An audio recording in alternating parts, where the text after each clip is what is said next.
You're listening to the Final Say Radio Show, a Rappaport media production, with your host Brett Rappaport and co-host John Rappaport. Without further ado, I want to welcome our first guest of the program today, Michael Brickman, who's the National Policy Director with the Thomas B. Fordham Institute, is joining us to discuss something which, quite frankly, I think is just another irresponsible proposal. But I guess from this administration, I'm not surprised. Of course, that's my opinion, not yours. But, Michael, first of all, welcome to the Final Say Radio Show with Brett and John Rappaport. Yeah, thanks for having me. I think it's interesting because it always comes down to politics and not common sense or proposals that are actually beneficial to the people that it's supposed to or that would participate in such a plan. And in your article in The Hill, you've certainly pointed out a lot of reasons why, and I agree with much of what you've said. And it's just another circumstance where the president makes a proposal, there's really no detail to it, it's expensive, it could potentially harm the Republicans in an upcoming election because, well, what are they supposed to say about this? Don't help people go to college? Well, right, free is always nice, but of course we know when it's the federal government, it's not free, it's just someone else paying for it. And with community college, it's, I think, really trying to address the wrong problem. So certainly in our four-year colleges and universities, we know that affordability is a major issue. Not saying it's not a concern for some people in your two-year community or technical colleges, it is, but the vast majority of students, especially low-income students, are able to go to community college today for free or nearly free because of all the federal, state, private aid that's out there. So, I think that's really addressing the wrong issue here. I think instead we need to make sure we're looking at the fact that the overwhelming number of students in community college don't ever complete any degree. And that is often due to the fact that they didn't have enough of the core skills and knowledge they need to be successful in college when they were in high school or when they were in middle school. So I think this, in a lot of ways, goes back to our K through 12 education system. We need to go back and make sure that people who leave with a high school diploma actually have that diploma mean something beyond just a piece of paper that says they sat in class for the right number of years. Oh, absolutely. I couldn't agree with you more. We for years, we've interviewed a handful of the fellows at the Hoover Institute actually going over the K through 12 curriculum. And we've discussed things from Common Core to these new PARCC exams and things of that nature. And quite frankly, we do not properly prepare the students in those grade areas to come out and go into college. And what you find is so many kids are taking courses at a lower level to catch up. And so how many of their dollars in a four-year college or how much time spent in community college is really, a continuation of high school at best. And the problem with that, and I agree with you, is that if you go to a two-year school and you spend much of that time getting to where you should have been in the first place, how could you possibly prepare yourself to go get a job or for something else? It's really, it's as if an employer is looking at resumes of people who have a high school education, even though they've been in community college. Now, the other thing is, and you pointed this out, community college is relatively inexpensive, and I think you said 71% of people, or something close to that, could afford the cost of what they were doing in the first place. So it's not as if you're helping that many more people. You're just kind of transferring a cost onto the taxpayer. And as you've rightfully pointed out, you're transferring a cost that in the end, when people drop out or don't complete the program, is a wasted cost. Well, right, and it's a lot more expensive to deliver these courses in higher education than it is in the K through 12 system. I think this is essentially the president proposing a 13th and 14th grade for our K through 12 system, and that's not going to address the problem. You mentioned employers. I think it's important to look at the employer's perspective as well. There are many employers who state that they want someone with a 4-year or 2-year college degree, not because the job necessarily even requires it. You often hear it said that you need more than a high school diploma to succeed in many jobs today, and that's in many cases true. But it doesn't necessarily need to be a 2 or 4-year degree for a couple of reasons. One is because for many employers, requiring a certain degree for a job is often more about making sure they have someone who showed enough determination and persistence to get through the education, not that they necessarily learned something in college that would be relevant to the job. We all know about the people with bachelor's degrees or higher who are baristas at Starbucks or what have you. But the other issue is it doesn't necessarily have to be a full degree. There are so many people out there with some college but no degree. They're looking for a way to prove what they know how to do. Many people want to go get their college education in chunks and go back every once in a while. So there needs to be more of an emphasis, as there is in technical fields in a lot of the trades, but also high-tech computer industries, of a focus on incremental credentials, so earning credentials that are specifically validated and valued by the employers out there, because they are the ones who know the skills and competencies needed to actually be successful in the job. So along the way, while you're working towards earning a degree, it would make sense to earn what are sometimes called stackable credentials that are externally validated and can provide workers, potential employees, stepping stones on the way to a job, and then a better job, and then a better job than that. So I think that really needs to be part of this conversation too. Michael, this is John. I think there's an extremely high risk here in that we have another situation where we have a very important segment of society, education, that is becoming a political pawn, versus, in other words, we're taking political versus pragmatic approaches to how to be a better country. Clearly, as per the conversation I was having when you were coming in, there is an absolute connection between the quality of education of your citizenry and the success of your country. However, we are sitting here now with a country where we have actually a lot of people who are overeducated and don't necessarily have jobs waiting for them, while we are importing illegally a significant workforce to do basic foundational skills. And this could be anything from plumbing, masonry, sheetrocking, and building trades, and landscaping, and other things.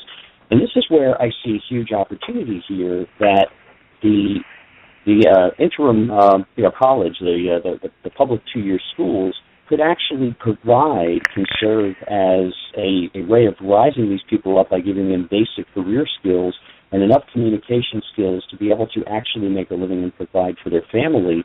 They don't necessarily need the advanced degree. And the problem I have is if you do not allow for the private sector to come up with creative ways to solve this problem, I think it becomes just another, use the term stepping stone, I would say yet another stepping stone to big government socialism that's very difficult to recover from. Well, yeah, and again, as we've discussed, I think we're in agreement this is more about politics than it is about policy, and it's showing because you're not seeing a lot of movement on this at all on the Hill from either party. This is something that I think, let's look back just a few months back to the November elections when Republicans took over both houses of Congress, and there was a little bit of hope that maybe the two sides could come together on a few issues and actually work together. And I think those dreams were kind of dashed when the president put out his State of the Union address, because really there was not a whole lot in there that the two sides could have worked together on. It was more of political posturing, I think, like this free community college proposal, but also many other proposals that were more demands to Congress rather than kind of reaching a hand out and offering to work together in any substantive way, at least. I think that's a very good point. I would follow up with that by saying, while I'm a big fan of a simplified tax policy, I think the convoluted nature of our tax code, the only real people who benefit are those who make a lot of money on K Street. But even that being said, you could even use tax credits with companies who, essentially bring people on and sort of, some form of educational indentured servitude, so that the people are still ultimately responsible for paying back, but that the opportunity barriers are removed. So there are, I think, innovative ways of doing this. But I wanted to compare this and get your opinion on where I see the big failures. I look at something like public housing. Property rights is a foundation of what made this country and our basic, American experiment, if you will, successful. But public housing, when you just hand things to people, we have seen endless public housing projects that became nothing more than dilapidated failures, and many were knocked down, versus Habitat for Humanity, which actually has been quite successful. And I think if you apply that to education, if the private sector is involved, you can be darn sure that there's going to be merit on the front end, and there's going to be a level of efficacy on the back end. If the public is involved, I just imagine this being the educational version of public housing, and the last thing we need is our educational system to also become a dilapidated failure. Well, right, and I think it's easy to oversimplify it a little bit. I agree on the whole that there's certainly benefits in the education system when there are market forces that are brought to bear, when it's not just government telling you where you can educate your child, and you're really not having any other choice beyond that. I think there's absolutely something to be said for market competition, and I think there's some also really innovative ideas out there that get beyond the idea of a school must look today like it did 100 years ago. There are so many other options out there for getting a good education, and I think it's important to try different things and look at different ways that we can educate kids, and make sure that parents are the ones in the driver's seat to find out which of these options is right for them. But we need to be careful. I mean, there needs to be accountability as well. There needs to be, like in any free market, there needs to be high-quality information out there for parents to make informed decisions. And we need to make sure that we're not just assuming a charter school is better than a public school, or a private school is better than a charter school, or something along those lines. There are many outstanding public schools out there. There are many not very good public schools out there, and the same could be said of private and charter and any other type of school out there. So really, I think the focus should be on quality, making sure there is transparency and accountability in the system, and ultimately letting parents choose not just what somebody tells them is the best option, but what it happens to be the best option for their individual child and their individual child's needs. Yeah, I'm so glad that you said all that, and I agree with that completely. And I also feel that markets are a great place to resolve some of these issues. Michael, I just wanted to point out something. I've been looking into doing another master's, and I'm looking at all different types of schools, some I've never even heard of. And the expense is quite large. I mean, it's really troublesome if you think about it. When you look at programs that could be $50,000 to $80,000. Now, I understand undergraduate level work is less expensive, but it's still a significant cost, and you want to ensure that you're getting the most out of what you're putting into it. But in this case, it's taxpayer dollars that are online for the original conversation we were having. But I want to again go back to also the preparation of our high school students, and I do truly believe that a lot of the politics that has become involved in our educational system in what would be really a top-down flow has created a path that limits the potential of what the teachers could do in the high school level, which has an impact, as we've all said, in college. And I just want to give a few examples. I have been paying close attention to what's going on with the testing that's going on in the high schools right now. And what I've been told by teachers is that they're having to spend a lot of time preparing and going over the exams themselves and then the actual administration of the exam is at least a week, if not more. So you're taking a lot of time away from the time that was being used by these teachers for, say, science and math, language arts, and other things which we are lacking in when you compare our country to the standards of some of the others that we are competing with in the marketplace. And I think that none of these proposals, whether it be Common Core or the President's proposal, address the idea of really being able to compete and be efficient in how we administer the systems that educate our students. Would you agree with that?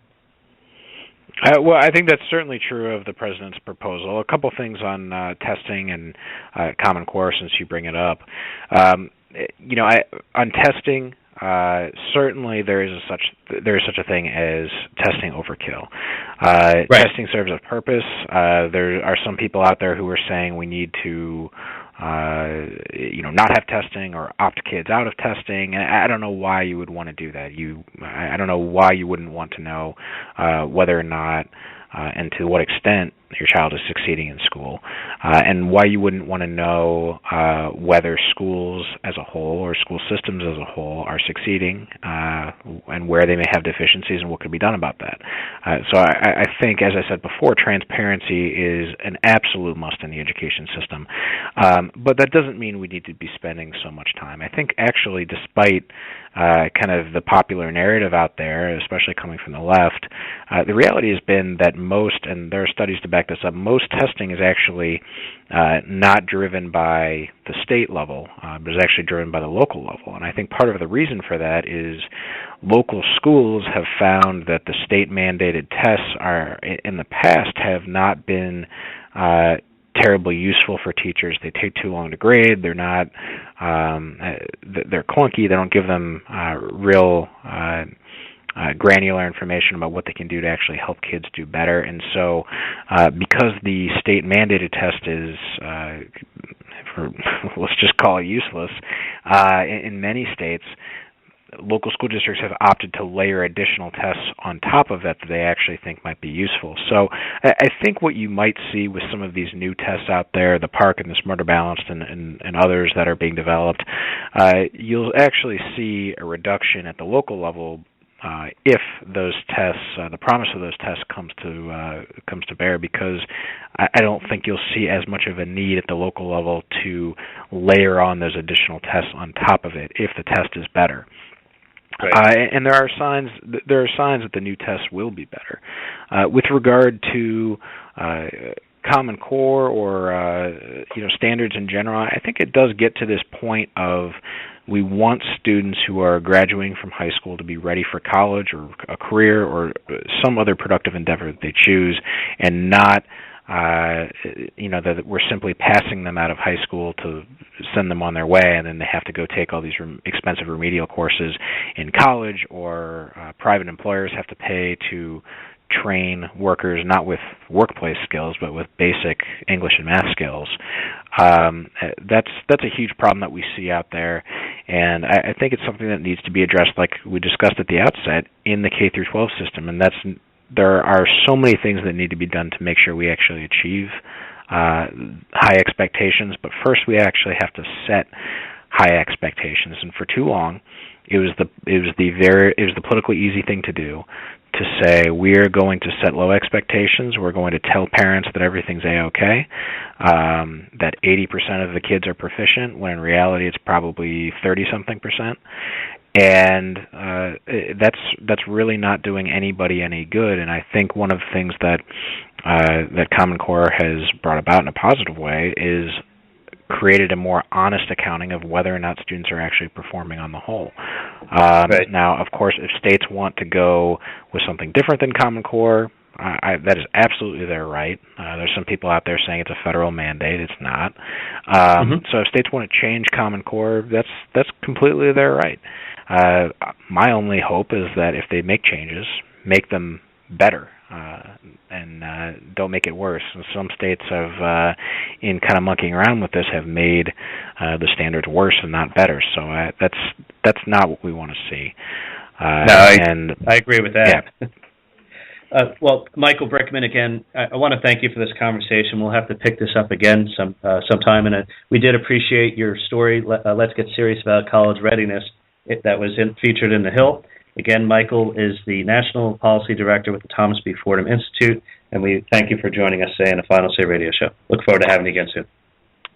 Yeah, thanks for having me. I appreciate the discussion. Okay, take care.